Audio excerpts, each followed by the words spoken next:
don't let me climb ladders and do heavy work anymore. Now, in front of us, we have a spray plane. Now, that was a big part of the industry here, early years, spraying for bugs and so forth. Now, with experiments and all sorts of research, they're only using about 10% of the amount of chemicals that they used to use, which for them is a great saving, and that's their main concern, because chemicals for these crops are very expensive. Now, the mural behind the cotton, that was painted by a high school art teacher called Di Smith.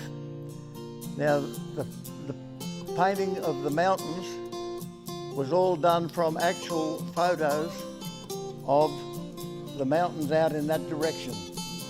Now, in the middle of it, you can see a peak. The hollow to the right of that is the road to Bingra and Barraba.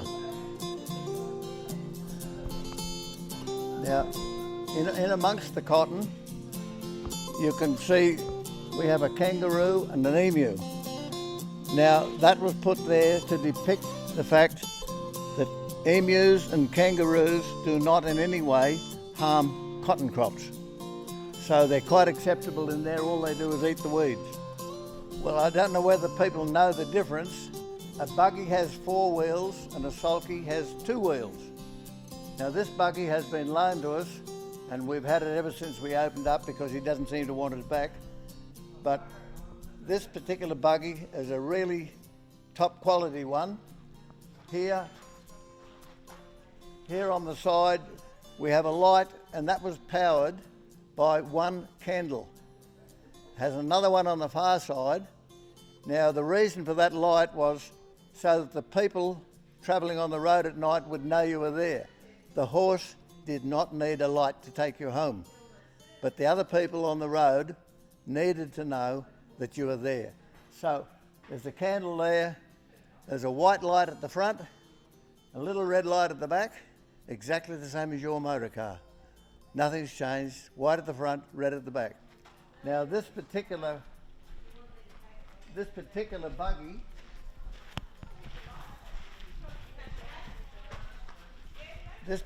buggy is different to most buggies, because back in the days this was used, boxes were made out of timber, not cardboard. So if you put a box of groceries on that seat to take it home, you'd probably have no seat left. So somebody come up with a wonderful idea. You're going to go to town and get a big load of stuff? Leave the seat at home. I only know of 3 that actually do that. You've got your family in the buggy that only has 1 seat. You've got them all crowded in. I'm the rich landowner. I've got 2 horses and I go round you.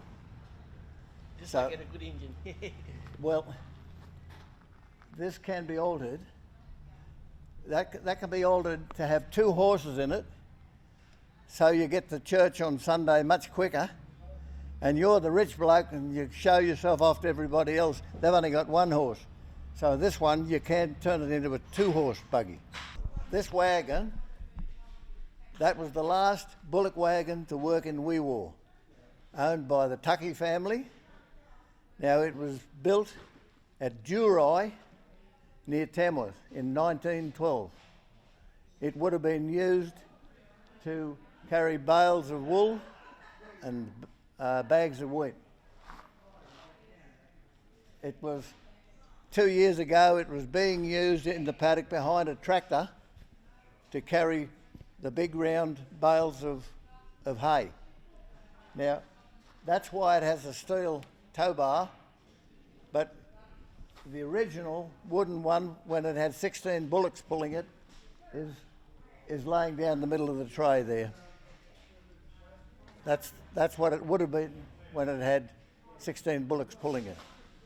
This wagon is known as the Artie Hall wagon. 3 generations of that family used it when droving.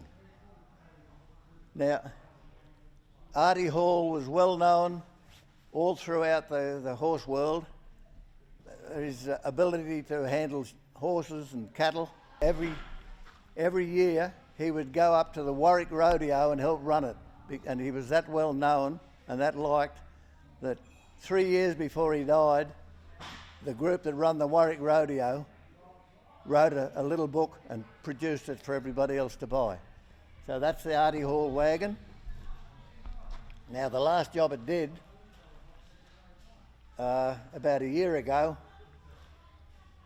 it carted a coffin to the grave. That was Artie Hall. The next vehicle was a horse-drawn sulky, but it was different. Only 2 of these ever came to Australia. They were built in North America.